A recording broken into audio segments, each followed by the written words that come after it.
don't know if you remember when you were back in high school, but I know that I took one health class and it was one short little modge podge of everything kind of jumbled in together. And I don't necessarily know how effective that is.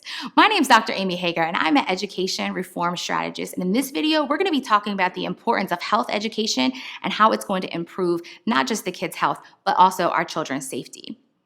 I remember maybe in third grade taking one day to learn about the human anatomy. It was a transparency of drawings of here's the boys, here's the girls, and then that was it. Then I remember again in sixth grade, we had the infamous sex education class where we had to have a permission slip, and then we watched this film strip with this mom and dad telling us about the birds and the bees. And the problem is, one, people in general don't learn when you just give them one saturated time with the information. So teaching me that one time in sixth grade when we're all giggling and being silly about the content because we're uncomfortable, I don't necessarily know how much I learned. I do remember that I failed the test, so we'll see what happens.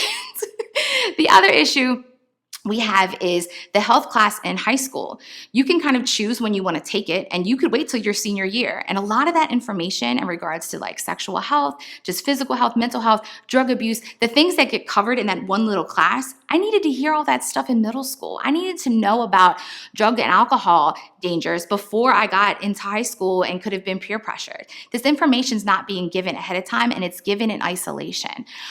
What's the pushback? We have a lot of people that think that if we teach sex ed earlier, that it's going to expose children to and want them to participate in sexual activity. But actually, it can really keep kids safe.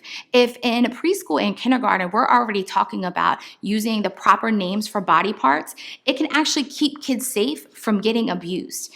I think we all know that when kids are, sexually abused, it's typically somebody that they know. It's somebody that you as the parent know and trust, and they have seduced the kid, they've lured them in, they've earned that trust, and now they're doing something inappropriate. And a lot of times children don't even realize that they're being abused, even up into high school. They might not know that that behavior is actually considered sexual abuse and it's not okay. So we need to start empowering our kids.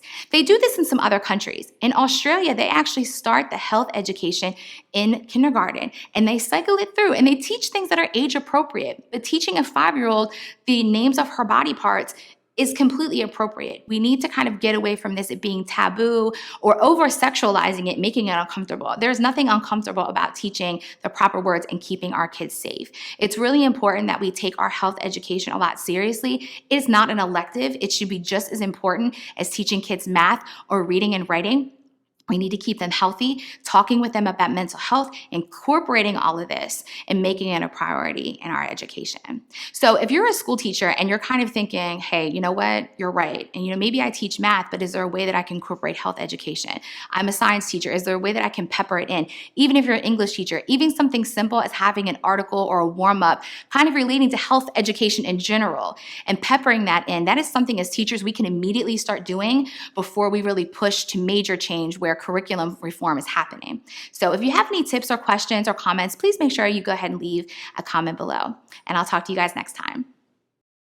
Hey there, so I hope that you enjoyed this video, and if you did, do me a favor, subscribe and then give us a thumbs up. It's really important that you do that. It helps our algorithm so we can get this information to as many people as possible. If you enjoyed some of the topics and it kind of got your brain churning, check out the description below and I've got some resources. Until next time, see ya.